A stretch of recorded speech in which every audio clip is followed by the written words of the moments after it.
Trio Parada Lúcida, dessa vez, se reúne para falar a respeito de um tema bastante polêmico e, ao mesmo tempo, muito especial. Ele se reúne com um grupo que tem feito uma assistência fora de série, Brasil afora. Nós estamos falando da turma do alcoolismo feminino e a gente estica o tapete vermelho para essa turma chegar, para nos contar um pouquinho da criação, da fundação desse projeto, que tem assistido e acolhido centenas de mulheres país afora.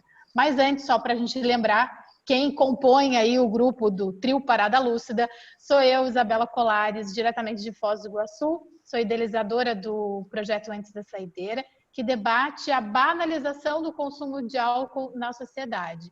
Então, o foco do Antes da Saideira, só lembrando, não é o processo da adicção em si, não é o vício do alcoolismo, mas o processo de prevenção, esclarecer, trazer à tona um debate seríssimo que, por vezes, acaba caindo no esquecimento. Mas com Antes da Saideira não cai no esquecimento de maneira nenhuma, né, Carlinha? Mas não cai mesmo, hein, Carlinha?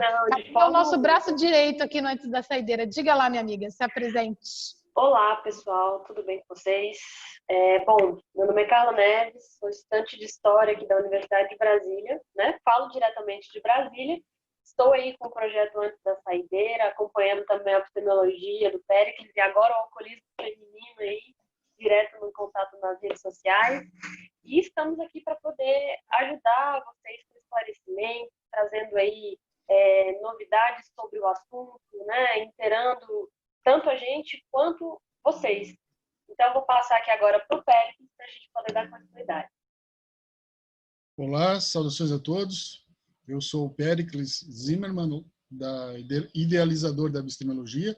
A gente estuda os vários fenômenos que envolvem o processo de abstinência nas mais variadas formas, né? Não importa se faz parte de grupo anônimo, se faz parte de terapia individual, se é força bruta, wundermita, abstêmio por trauma, tanto faz. Todos abstemos, a gente tenta estudar, analisar todos os fenômenos que ocorrem num tripé, né? Que é o abstêmio, o processo de abstinência, e a abstinência em si. Então, a gente estuda isso lá na epistemologia, e hoje aqui eu vou trazer nos vídeos um pouco da visão das mulheres que fazem parte da epistemologia e os principais comentários delas e informações que elas dão no cuidado também, mas sempre protegendo o anonimato delas e apenas comentando sobre a opinião delas, né? Os principais problemas que as mulheres estão passando e que chegam lá na epistemologia para mim. O Péricles está aí como bendito fruto, turma. Ele está aí como infiltrado, além de trazer toda essa bagagem da epistemologia. Olha, Péricles, é um privilégio você estar aí no nosso grupo, que é composto pela Grazi Santoro, a turma aí do alcoolismo feminino, ela que é epicentro aí desse projeto, é a coordenadora, é isso, Grazi? Você que é a idealizadora desse projeto Alcoolismo Feminino? Sim, gente, um prazer estar aqui com vocês, tá? Muito feliz e muito grata, né? Lá no coletivo a gente costuma usar uma frase que é: nenhuma de nós é melhor do que todas nós juntas. Então, quanto mais a gente se une, né, para falar em prevenção, falar na doença, falar em recuperação, melhor para muitas pessoas aí.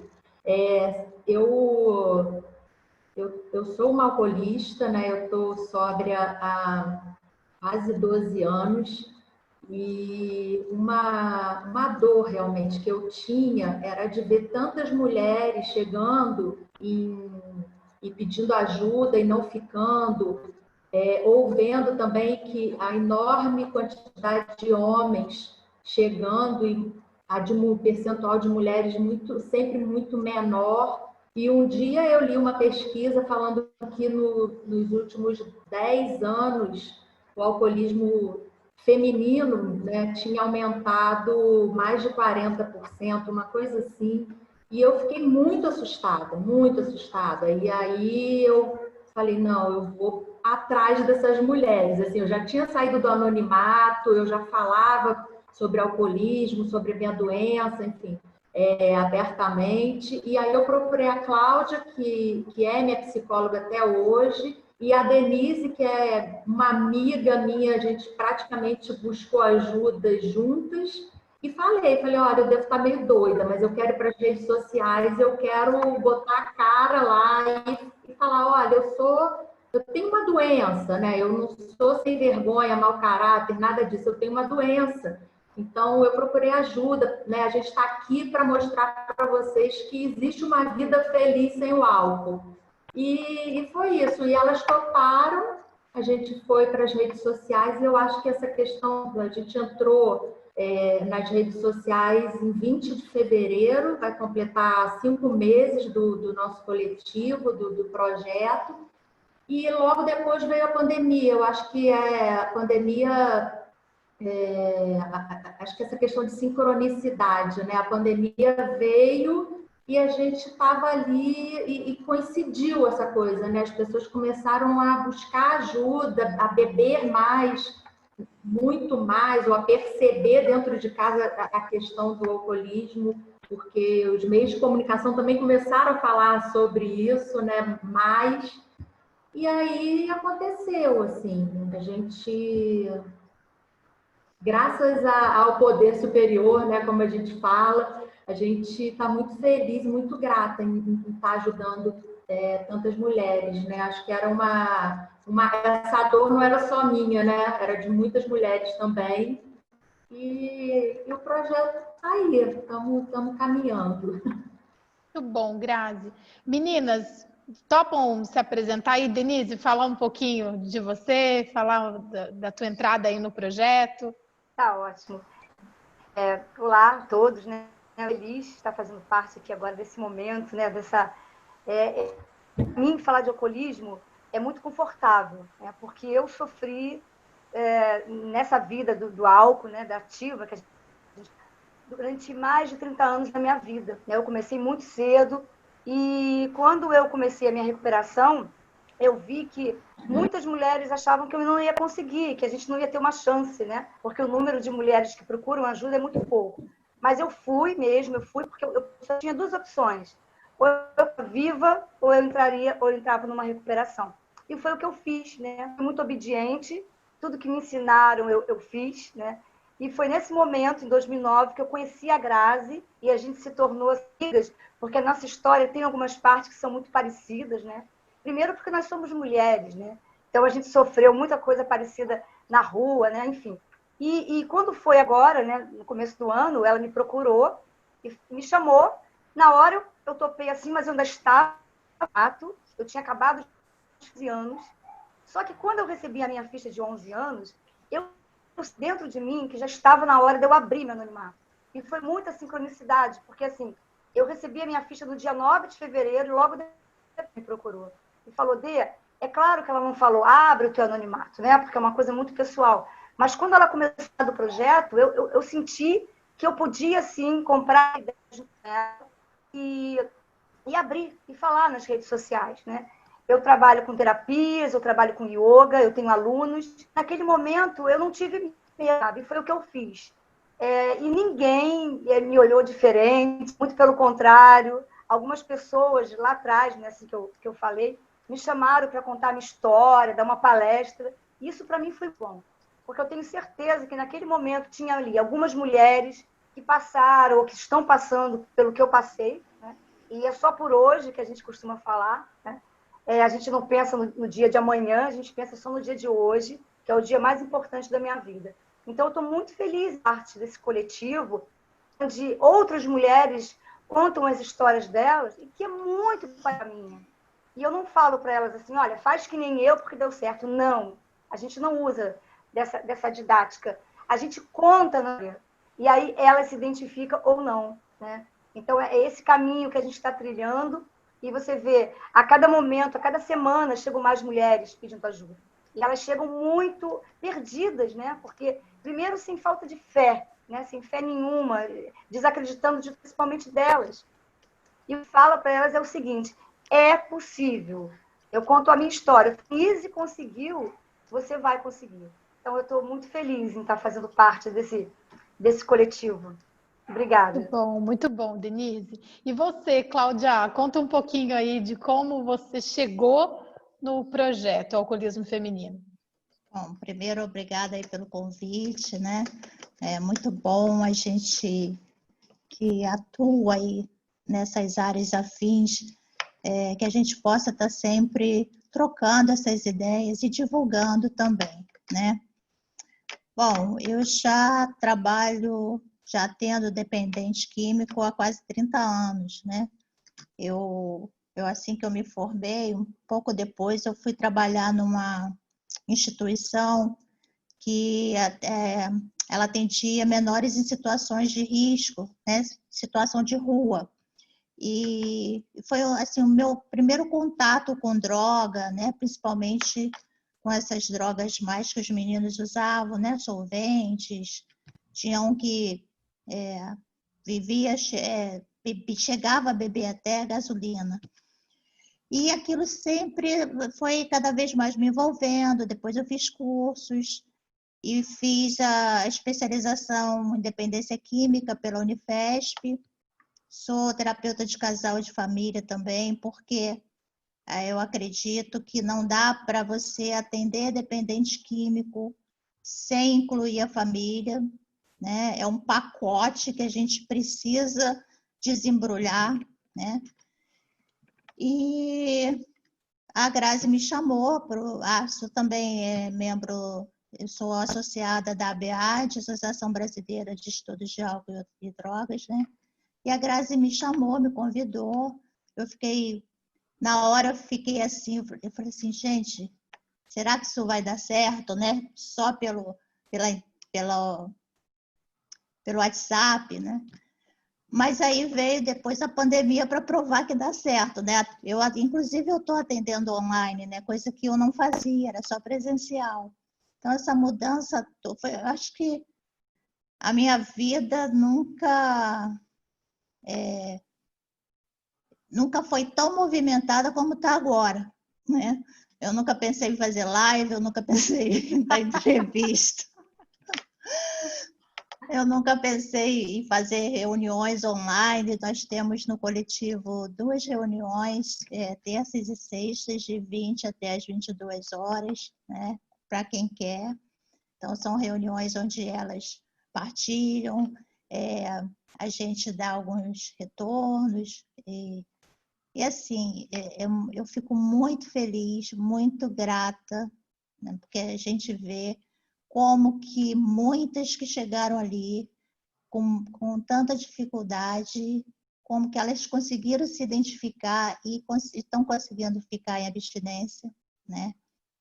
Então é isso, né? Muito feliz. Se vocês me permitirem continuar com a Cláudia só mais um pouquinho, aproveitar a expertise dela aí enquanto psicóloga, Cláudia, você teria como traçar para a gente um paralelo do alcoolismo feminino para o alcoolismo entre os homens? Quais são as particularidades do universo da mulher que precisam ser respeitados quando o assunto é tratamento? Eu acho que a palavra já diz tudo, né? Mais respeito, né? O tratamento, a princípio, ele foi, desde quando começou a se tratar, ele foi planejado para homens, né? Até porque as mulheres começaram mais a consumir álcool, eu vou falar aqui pelo álcool, né? Que é o que a gente, é o nosso meio aqui, né? Só quando elas começaram a ir mais para o campo de trabalho, quando elas começaram a sair de suas casas, né, e ocupar posições que antes elas não ocupavam, e com isso elas começaram a beber, né, como os homens faziam. E aí se abriu esse leque que antes não se era valorizado, não se pensou nisso. Tanto é que quando você vai internar um homem, toda a família se movimenta, a esposa ou a mãe desse homem, né? Todo mundo investe. Quando é uma mulher, aí vem as dificuldades. Com quem que vão ficar os filhos? Como é que vai ficar a casa? Né? Fora o estigma que essa mulher carrega, né? Porque o alcoolismo, ele é uma doença que gera o estigma, a gente sabe disso, mas com a mulher, o estigma e o preconceito ele é muito maior. Então, eu acho assim, que a diferença maior é essa nesse sentido. E tem as outras, né? A mulher, ela até por conta desse estigma, ela chega mais tarde para um tratamento. Né? A mulher, ela tem mais gordura corporal. E tendo mais gordura e menos água no corpo em relação ao homem, o álcool ele vai ficar mais no corpo dela, vai demorar mais tempo para ser eliminado do que o que acontece no homem. Né? Existe uma enzima que funciona como uma espécie de filtro para o álcool, que essa mulher, em relação ao homem, a mulher quase não tem essa enzima. Então, isso também já prejudica mais o organismo dessa mulher. E fora as outras questões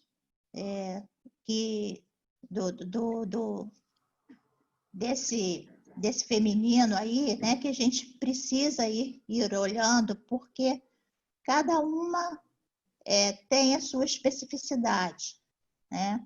Então, por isso que a gente pensou no alcoolismo feminino também, não só porque elas são mulheres, mas porque quando vai haver um tratamento, vamos supor, uma sala de ar mista, tem coisas que essa mulher não vai falar.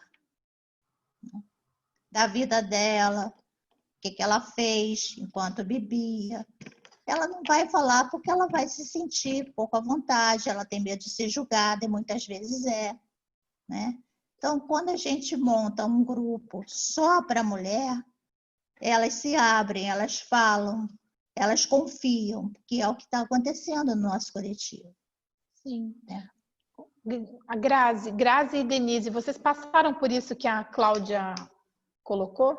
Esse constrangimento ou essa inibição de, no início, frequentarem aí uma sala de AA que fosse mista e se sentirem inibidas pela partilha? Como é que foi? Grazi. Tá. Eu sim, a primeira vez que eu fui a uma sala de AA, eu ainda fui com muita resistência, né? Porque alcoolismo é a doença da negação. Então, eu, com tudo que eu tinha passado, eu ainda não admitia, mas eu fui. Quando eu entrei na sala, só tinham homens.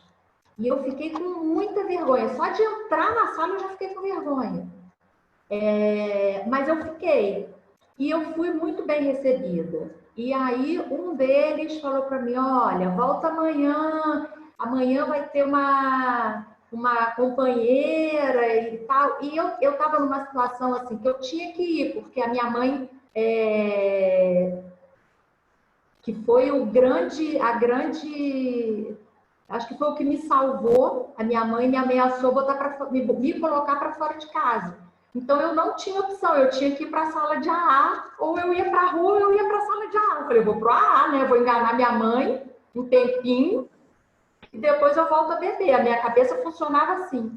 E quando eu fui para a sala, eles falaram, volta amanhã. Eu falei, tá, volto. Não tem jeito, volto.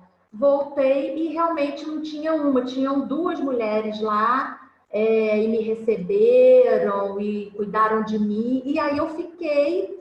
Mas mesmo assim, algumas coisas eu não falava na cabeceira de mesa. Eu realmente não falava. Por medo de ser julgada, de ser julgada mesmo, né? A nossa sociedade é muito machista. Então, eu tinha muita vergonha de muita coisa. Então, algumas coisas eu falava em cabeceira, mas outras não. Aí eu falava com a Dê, que chegou depois, logo depois, ou eu falava com essas duas companheiras. Mas sim, eu tive dificuldade, sim. E para você, Denise, como é que foi?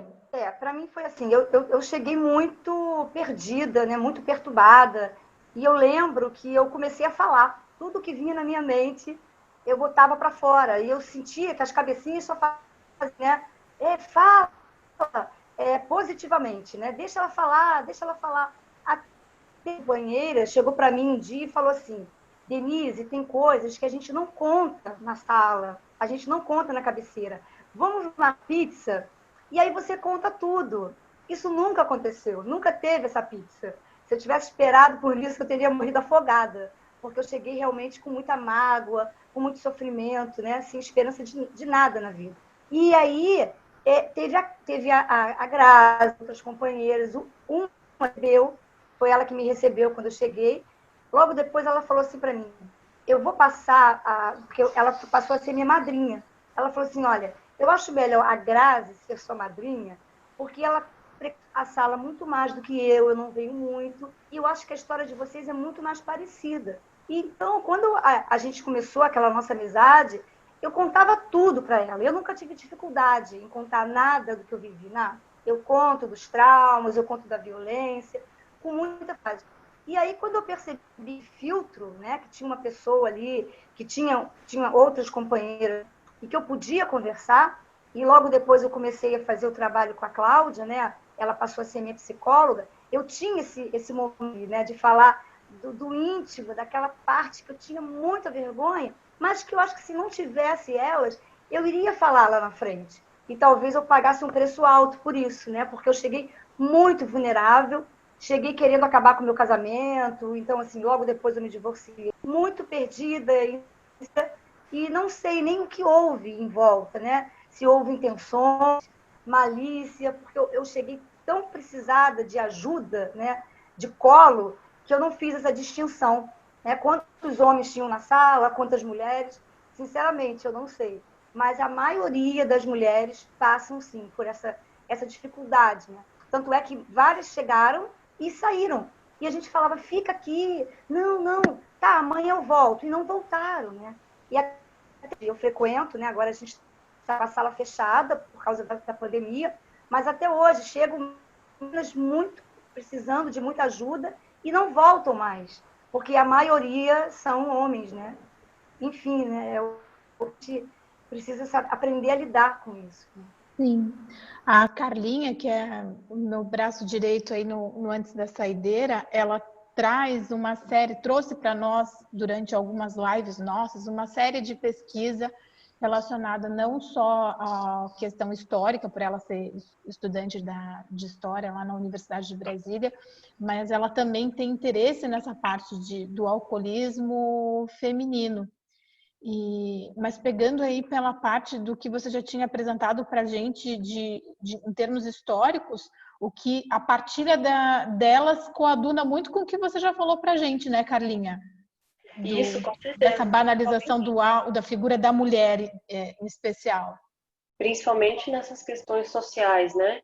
Sim. Onde, a partir do tempo em que houve um maior engajamento social das mulheres, em questão de trabalho, né, dessa ascensão, né, nessa parte, acompanha também com o aumento de quantidade de mulheres, tanto nas mesas de bares, quanto dependentes, né? Porque a gente vê, eles chamam até de efeito telescópio, né? E normalmente as mulheres demoram mais a procurar o álcool, né? A ter esse consumo, numa medida assim, de escala mesmo geral, mas se tornam dependentes antes dos homens, né? Por toda essa questão fisiológica que a Cláudia estava comentando, né? Então, a partir disso, a gente vê que há essa sensibilidade maior, né? Tanto do corpo mesmo, assim. E na história, quando a gente analisa tudo isso, é total a ver com o que as meninas estão trazendo aí, né? E imagino essa dificuldade também de se encontrar, né, em grupos, onde a maioria são homens, então eu consigo visualizar essa dificuldade aí. Até mesmo, estava comentando antes com o Péricles e com a Isa, que eu cheguei a participar de grupos, né, no WhatsApp, que as pessoas trazem suas partilhas, enfim, a gente vai lá acrescentando com o que a gente pode, E eu vejo mesmo essa dificuldade da partilha, né, por parte das mulheres em grupo. Foi a experiência que eu tive, né? Inclusive desse medo de exposição, né, de acabar sendo exposta por outra pessoa. E, enfim, vejo realmente essa dificuldade aí de partilha, né, por parte das mulheres em grupos mesmo. E Péricles trouxe para nós, tem para nós, alguns comentários que a página dele, depois vocês vão ter a oportunidade, meninas, de dar uma espiadinha lá. É uma página muito forte, tem um número de seguidores e compartilhamento, curtidas, tem muita gente mesmo, e muitos pedindo ajuda, e muitas mulheres num pedido de ajuda. Então, obviamente que respeitando o anonimato de cada uma delas, Péricles, mas se você pudesse compartilhar um pouco desse material só para a gente entender o tom desse pedido de ajuda, em que pé estamos aí em relação aos conteúdos que têm sido gerados por mulheres aí na sua página. Se você puder compartilhar. Posso, eu vou tentar compartilhar a tela aqui. Ah, legal. Vamos ver se eu consigo. Na verdade, eu acho que eu deixo a tela para o próximo vídeo que a gente vai fazer. Ah, tá bom. E agora, né, eu só dou uma introdução. Assim a gente obriga as pessoas que estão assistindo a assistirem o próximo vídeo também. Viu só? Por isso que a página dele... Vocês estão entendendo por que a página dele tem 40 mil e tantos seguidores e a do Antes da Saideira só 1.000 por enquanto? Porque ele tem a estratégia, turma. Ele sabe fazer assistência muito bem feita. Ele vai com tudo na assistência, mas de uma maneira... Ele estuda toda a parte tecnológica aí também de poder chamar mais a atenção do público, né? Então a gente está aprendendo demais com o Péricles. Agora, trazendo, meninas, essa realidade do alcoolismo feminino para o isolamento social agora, vocês acham que o contexto, ele favorece a chegada de mais mulheres que estejam passando por um processo delicado em relação ao abuso de álcool ou não? O que vocês têm sentido aí? Com quem for antes é que tem a palavra. A Cláudia pode falar, né, Cláudia? É lógico, né, que aumentou bastante, até porque o consumo também aumentou e muitas começaram a se assustar, né? E aí, por curiosidade, começam a buscar no Google, no Instagram, alguma coisa que fale sobre esse aumento, né, do consumo de álcool. E aí acabam, pelo menos estou falando da nossa experiência, né? Acabam chegando na nossa página, né? Eu comecei a ler e vi que tem alguma coisa errada, né? Algumas vêm com dúvidas se realmente elas têm uma dependência ou não, mas elas percebem que a coisa está diferente, né? Elas percebem que não está mais bebendo naquela frequência que bebia, aquela quantidade que bebia, que alguma coisa já vem mudando, né? A gente sabe que isso não é de uma hora para outra, né? Isso vai tendo um aumento, né? Vai aos poucos para a maioria, né? Mas elas estão assustadas, né? Fora com isso, violência doméstica, né? Que também aumentou. Eu não estou falando pelo coletivo, mas eu falo até por já 2 mulheres que me procuraram para atendimento, que além do álcool, a violência doméstica também, que elas estão sofrendo, né? Então, a busca aumentou, sim, e eu acho que até por conta de estar em casa, algumas podem, né, fazer isso reservado, fica mais fácil, né, do que ter que sair, ir para um grupo de AA, ir para algum lugar, e também por ser só de mulher, né? Muitas vêm por curiosidade e acabam ficando, né? Vou lá ver como é que é isso. Mas aumentou, sim, aumentou. Em alguns programas, alguns programas anteriores, o tema da pauta foi a banalização do consumo de álcool pela comunicação, então pela propaganda. Não sei se vocês concordam que hoje as mulheres, aliás, eu não pergunto nem se concordam, porque é um fato de que hoje as mulheres estão vestidas nos comerciais. Tem o seu aspecto positivo. Se antes elas eram totalmente desnudas e ficavam muito mais vulneráveis, inclusive na parte da sua integridade e dignidade, hoje o público feminino está vestido. Em contrapartida, tem uma coisa muito séria aí no meio, que é o empoderamento pelo consumo de álcool. É a competição da mulher com o homem para ver quem detém o maior espaço dentro do boteco. Vocês concordam com isso? De que hoje, infelizmente, muitas mulheres ainda atribuem o empoderamento feminino à questão do consumo de álcool. Vocês concordam com isso? Totalmente. Totalmente. Assim, A gente... Oh, desculpa, Grazi. Pode falar, Carla. Não, eu só ia falar que em relação a essa questão do poder associado à bebida, né? Eu estava reparando em filmes, em série, o que tem do álcool associado ao poder, né? E quanto mais cara é a bebida, mais poder você tem. Assim, o que passa, né? Por esses filmes e tal. E isso é uma realidade social, né? Que a gente encara. Então, isso que a Isa está falando, do empoderamento, está muito associado a isso. Eu vejo que é muito por isso, sabe? Por essa visão social que as pessoas têm de dar todo esse poder à bebida, né? E é como também uma recompensa, né? A gente vê algumas minisséries, filmes, onde assim, hoje eu mereço, né? Hoje mereço. Eu já trabalhei, né? Eu mereço isso. Nossa. Eu acho... Então, assim, conseguiu se livrar daquele traste, vamos abrir uma para comemorar. Então, assim, ter a bebida ali o tempo inteiro, né? É como se fosse assim, é muito bom isso, né? Eu estou passando por um momento difícil, mas daqui a pouco aquela lá está me esperando geladinha, ou enfim, cada uma com o seu, né, com a sua potência, e é um troféu, né? Quando na verdade a gente sabe que não é por aí. Eu acho que a gente teve muitas mulheres no nosso coletivo pedindo ajuda, inclusive, pela questão de não conseguirem ficar sem beber por conta das lives de cantores e cantoras incentivando o consumo de álcool. Então, assim, elas entraram para o coletivo, começaram... E aí, assim, você fala, você está em casa, isolada, vou fazer o quê? Né? A gente fala, olha, evite os hábitos da ativa, mas elas não tinham o hábito de assistir live de cantor e cantora sertaneja, então elas foram assistir.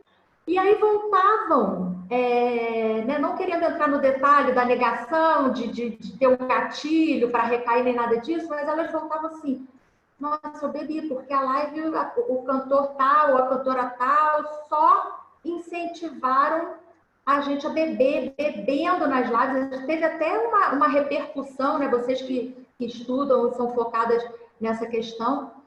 E aí a gente falou, gente, não, a nossa sugestão é não assistam, sabe? E eu fico, assim, bem assustada. Eu tenho 2 filhas mulheres, né? E uma neta mulher.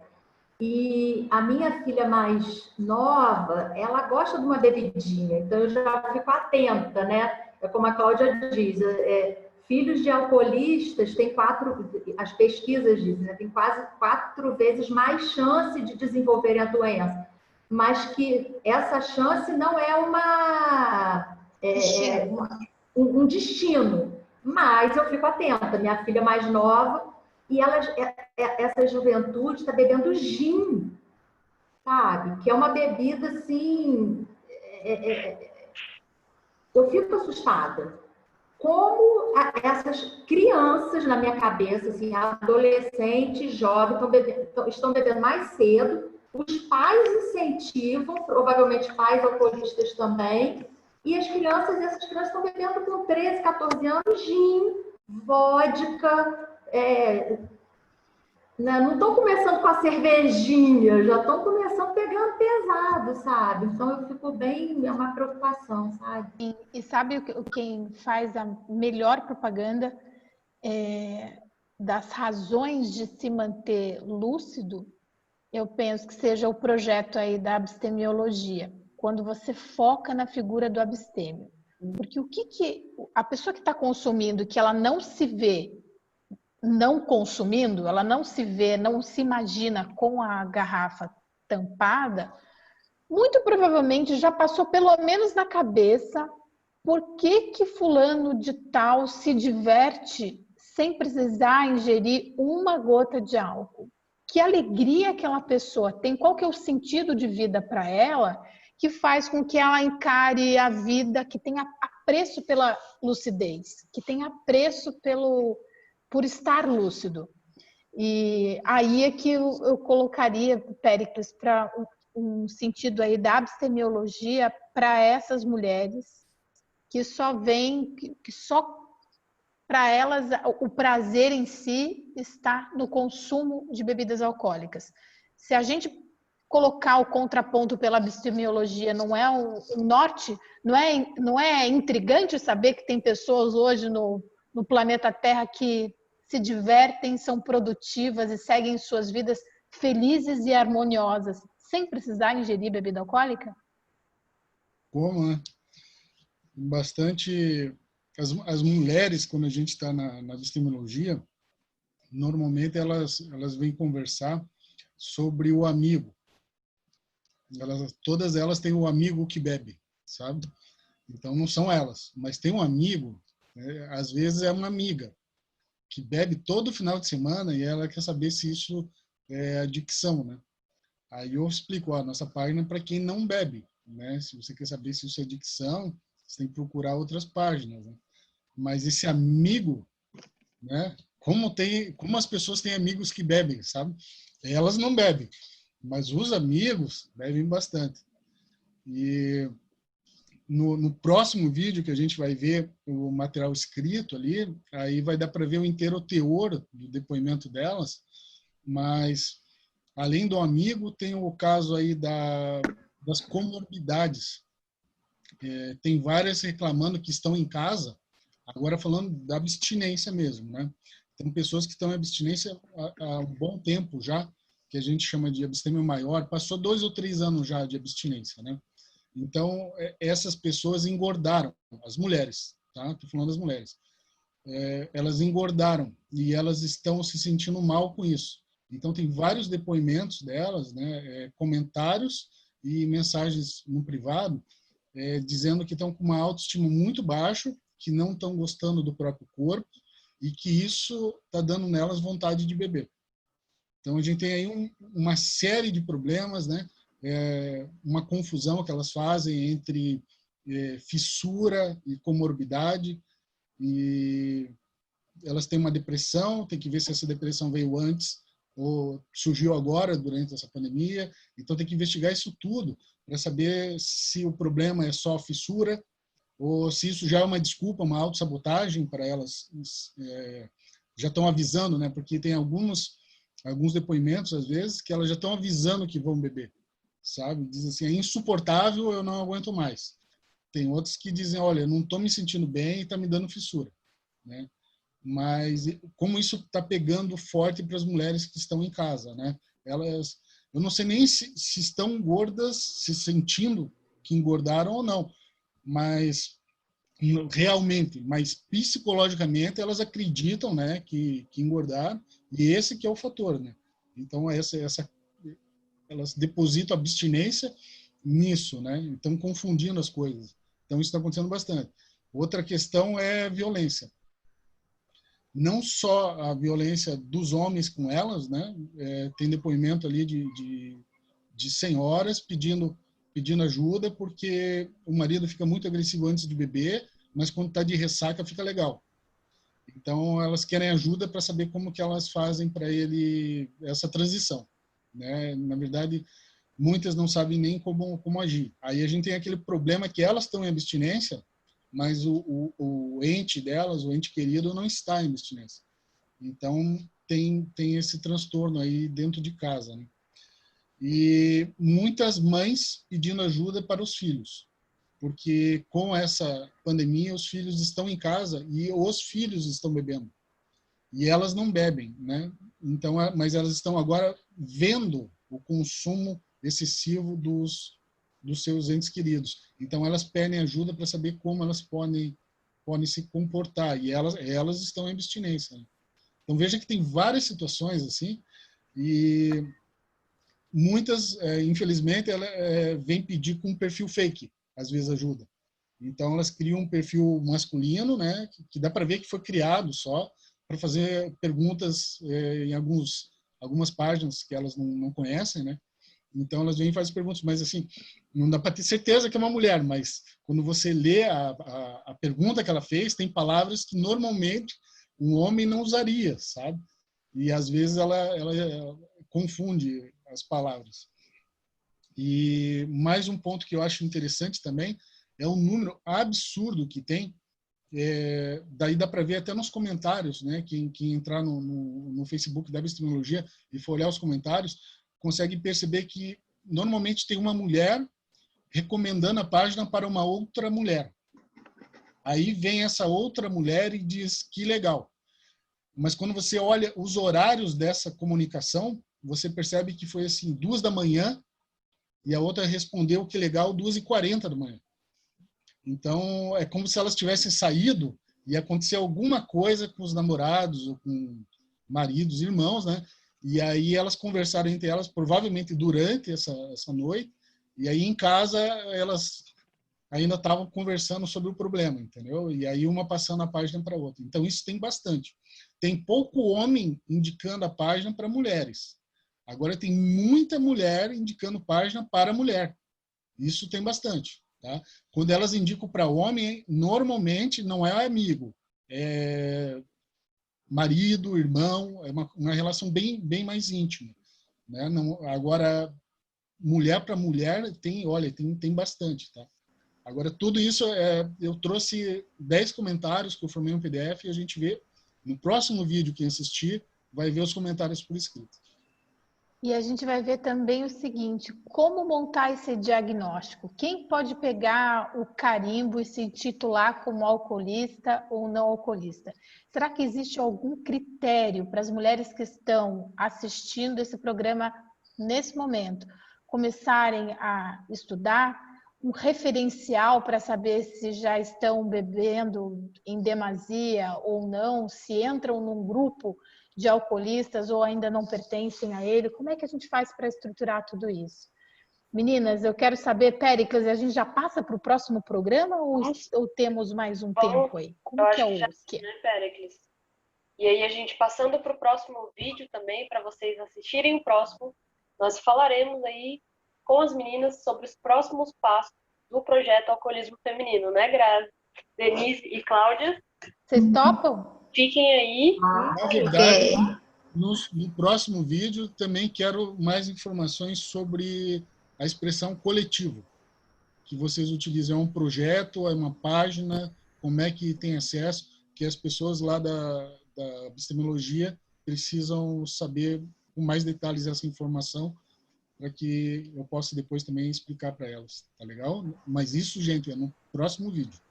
Vocês topam então, hein? A turma do alcoolismo feminino topa ficar com a gente mais um programa, né? Claro. Temos vocês de perguntas e também de curiosidade para quem está nos assistindo agora.